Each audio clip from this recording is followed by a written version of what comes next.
नमस्कार। पारकर न्यूज में मैं सुभाष आमरे। बाल ठाकरे की शिवसेना हिंदुत्व की राजनीति करने के बाद भी महाराष्ट्र तक ही क्यों सिमटी रही? बाल ठाकरे और उनकी शिवसेना की पहचान पूरे देश भर में रही है। ठाकरे अपनी बेबाकी और कट्टर हिंदुत्व की राजनीति के चलते मशहूर थे और उनकी लोकप्रियता का दायरा मुंबई और महाराष्ट्र के बाहर भी था। एक दौर ऐसा भी था जब भारत की कई राज्यों में बाल ठाकरे के प्रशंसक मौजूद थे। बाल ठाकरे खुद भी केंद्रीय राजनीति में अहम बने रहना चाहते थे, लेकिन इन सब के बाद भी उनकी पार्टी महाराष्ट्र के बाहर अपनी कोई जगह नहीं बना सकी। देश के 5 राज्यों में इस वक्त चुनावी चर्चाओं का दौर चल रहा है। अगले महीने उत्तर प्रदेश और पंजाब समेत 5 राज्यों में चुनाव हो रहे हैं। इन चुनावों में उद्धव ठाकरे के नेतृत्व वाली शिवसेना उत्तर प्रदेश और गोवा में चुनाव लड़ने के लिए तैयार है। गोवा में शिवसेना ने एनसीपी के साथ गठबंधन भी किया है। वैसे ये जानना दिलचस्प है कि हाल ही में दादरा नगर हवेली से लोकसभा का चुनाव जीतने वाली कलाबाई देलकर महाराष्ट्र से बाहर निर्वाचित होने वाली शिवसेना की पहली सांसद है। पार्टी के नेता संजय राउत भी राष्ट्रीय राजनीति में पार्टी की भूमिका पर बात कर रहे हैं, यानी पार्टी राज्य से बाहर अपने आधार को बढ़ाने की कोशिश करती दिख रही है। ऐसे में लोगों को इस पर आश्चर्य हो सकता है कि पहले बाल ठाकरे का करिश्मा महाराष्ट्र की सीमा के बाहर दूसरे राज्यों तक क्यों नहीं पहुंच सका। ऐसा नहीं है कि महाराष्ट्र से बाहर शिवसेना ने अपनी किस्मत नहीं आजमाई हो। शिवसेना पहले ही उत्तर भारत और हिंदू बहुल राज्यों दिल्ली, उत्तर प्रदेश, राजस्थान और गुजरात में चुनाव लड़ चुकी है। इसके अलावा गोवा और कर्नाटक के बेलगाम में भी पार्टी ने अपनी किस्मत आजमाई है। साथ ही शिवसेना जम्मू कश्मीर और पश्चिम बंगाल में भी चुनाव लड़ चुकी है। दरअसल उत्तर भारत में बाल ठाकरे को लेकर हमेशा आकर्षण रहा। आज भी इन राज्यों में उनके ढेरों प्रशंसक मौजूद है। यही वजह है कि इन राज्यों में शिवसेना ने अपनी पहुंच बनाने की कोशिश भी की, लेकिन इन राज्यों में न तो कभी पार्टी का संगठन मजबूत हो पाया और न ही कभी उसे चुनाव में सफलता मिली। इसके चलते ही राष्ट्रीय प्रभाव के बावजूद शिवसेना महाराष्ट्र तक सीमित पार्टी बनी रही। वैसे ये जानना भी दिलचस्प है कि महाराष्ट्र के बाहर शिवसेना के पहले विधायक उत्तर प्रदेश से चुने गए थे। जाने कैसे रहा पार्टी का बाल ठाकरे से उद्धव ठाकरे तक, यानी रिमोट कंट्रोल से मुख्यमंत्री तक का ये सफर। शिवसेना को यह कामयाबी 1991 में मिली थी, जब राम जन्मभूमि आंदोलन जोरों पर था। पूरे देश में अयोध्या राम मंदिर के मुद्दे पर हिंदुत्व की हवा चलने लगी थी। उस समय बाल ठाकरे हिंदुत्व की राजनीति का प्रमुख चेहरा बनकर उभरे थे। इस पृष्ठभूमि के खिलाफ उत्तर प्रदेश के एक बाहुबली पवन पांडे शिवसेना के टिकट पर 1991 के विधानसभा चुनाव में अकबरपुर निर्वाचन क्षेत्र से चुने गए थे। यह शिवसेना के लिए एक बड़ी उपलब्धि थी। पवन पांडे जब विधायक थे तब शिवसेना ने उत्तर प्रदेश में अपना विस्तार करने की कोशिश शुरू की थी। शिवसेना ने लखनऊ, बलिया, वाराणसी और गोरखपुर में स्थानीय निकाय चुनाव भी जीते। पवन पांडे उत्तर प्रदेश में शिवसेना का चेहरा बने, लेकिन यह सिलसिला ज्यादा दिन तक नहीं चल पाया। पांडे अगला चुनाव हार गए। बाद में जब मायावती मुख्यमंत्री बनी तो उन्होंने अपने राजनीतिक विरोधियों बाहुबली नेताओं पर नकेल कसने के लिए एक अभियान शुरू किया। इस अभियान से बचने के लिए पवन पांडे मुंबई पहुंच गए। उन्होंने मुंबई में कुछ राजनीतिक दबदबा स्थापित करने की कोशिश की, लेकिन उस समय शिवसैनिक रहे उत्तर भारतीय नेता संजय निरुपम की मौजूदगी के चलते यह संभव नहीं हो पाया। आखिरकार पांडे बसपा में शामिल हो गए। बाद में जब शिवसेना ने उत्तर प्रदेश से चुनाव लड़ा तो उन्हें कभी सफलता नहीं मिली। अयोध्या आंदोलन के माहौल में शिवसेना ने राष्ट्रीय स्तर पर विस्तार के लिए अपने दरवाजे खोल दिए थे।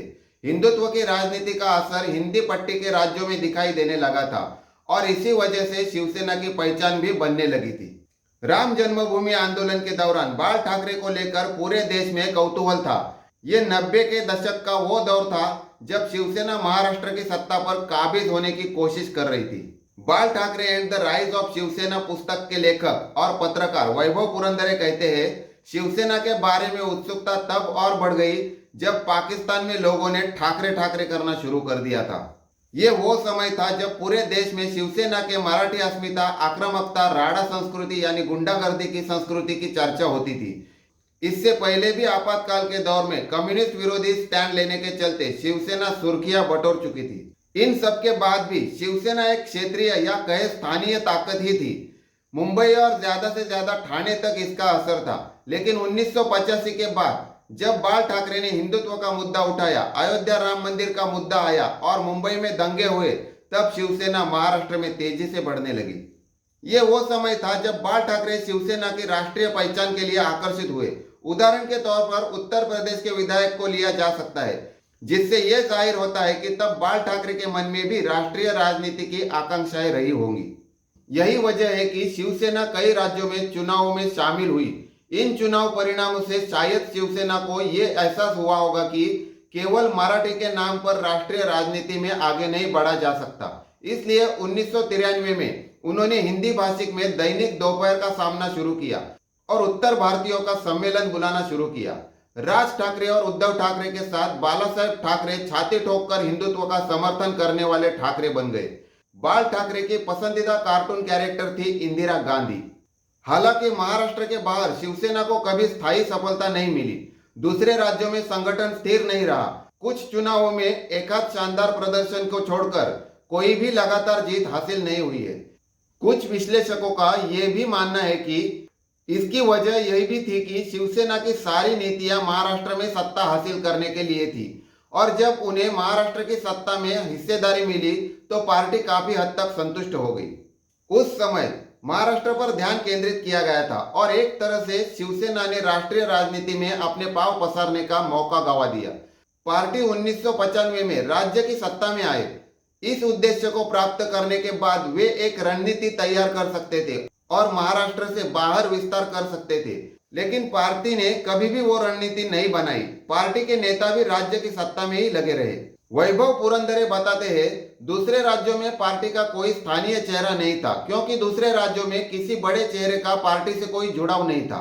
यह ठीक है कि पार्टी के पास बाल ठाकरे जैसी कद्दावर शख्सियत मौजूद थी, लेकिन अलग अलग राज्यों में एक संगठन बनाने के लिए एक स्थानीय चेहरे की आवश्यकता होती है। 1999 के फिरोज शाह कोटला मामले के बाद उन्हें दिल्ली में जय भगवान गोयल का एक चेहरा मिला, लेकिन आगे कुछ नहीं हुआ। पुरंदरे जिन जय भगवान गोयल का जिक्र कर रहे हैं उन्हें महाराष्ट्र के बाहर सबसे चर्चित शिव सैनिक कहा जा सकता है। उन्होंने पार्टी को दिल्ली में संगठित किया और उनका अपना अंदाज भी आक्रामक था। जब बाला साहेब ने भारत पाकिस्तान क्रिकेट मैचों की अनुमति नहीं देने का स्टैंड लिया तो गोयल और शिव सैनिकों ने दिल्ली के फिरोज शाह कोटला मैदान में पिच को उखाड़ दिया। शिवसेना ने दिल्ली में कई आक्रामक आंदोलन भी किए, लेकिन संगठन लगातार चुनाव जीतने में कामयाब नहीं हुआ। 1999 में शिवसेना के महाराष्ट्र में सत्ता खोने के बाद फिर से पार्टी का ध्यान महाराष्ट्र पर केंद्रित हो गया। यह सत्ता हासिल करने की कोशिश ने राष्ट्रीय इच्छा को विफल कर दिया। वैभव पुरंदरे बताते हैं, शिवसेना महाराष्ट्र में सत्ता से बाहर हो गई, सीटें कम हो गई, लगातार 15 साल तक सत्ता से बाहर रहे, इसलिए बाला साहब का ध्यान महाराष्ट्र में सीटें बढ़ाने पर था।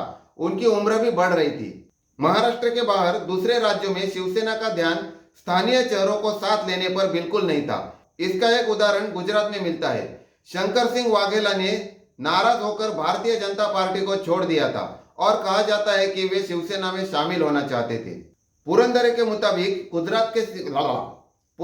मुताबिक गुजरात से बीजेपी के इस बड़े नेता का शिवसेना में आना बड़ी बात होती, लेकिन बाला साहेब ने उन्हें शिवसेना में नहीं लिया। उनसे कहा गया था कि वह बीजेपी से पुराने रिश्ते खराब नहीं करना चाहते, लेकिन गुजरात में शिवसेना ने एक मौका गंवा दिया। बाल ठाकरे हमेशा सिंहासन नुमा कुर्सी पर बैठा करते थे। महाराष्ट्र से बाहर शिवसेना का विस्तार नहीं होने की वजह जहां स्थानीय स्तर पर नेताओं का नहीं मिलना रहा, वही एक दूसरी आम वजह यही भी रही है कि बाल ठाकरे खुद को कभी पार्टी के विस्तार के लिए महाराष्ट्र से बाहर नहीं निकले। वे कभी प्रचार करने बाहर नहीं गए। सुरक्षा कारणों से अक्सर ऐसा होता था, लेकिन उनके बाहर निकलने से जो प्रभाव हो सकता था उससे पार्टी महरूम रह गई। 1999 में एक बार शिवसैनिकों ने दिल्ली में उनका अभिनंदन करने का आयोजन रखा था, लेकिन उन्होंने खुद की जगह उद्धव ठाकरे को भेजा था। वैभव पुरंदरे बताते हैं, यह महत्वपूर्ण तथ्य है कि बाला साहेब ने खुद महाराष्ट्र नहीं छोड़ा था। इससे जो प्रभाव हो सकता था वह नहीं हुआ होगा। वह उनकी प्रसिद्धि का शिखर था। एक बार वो समय चला गया तो आप ज्यादा कुछ नहीं कर सकते, लेकिन उन्होंने रणनीति का विस्तार करने के लिए कुछ नहीं किया। सुरक्षा के कारण और कुछ अन्य कारण हो सकते हैं, लेकिन तथ्य यह है कि वे बाहर नहीं निकल सके। यह कहा जाना चाहिए कि उनमें दूरदर्शिता की कमी थी।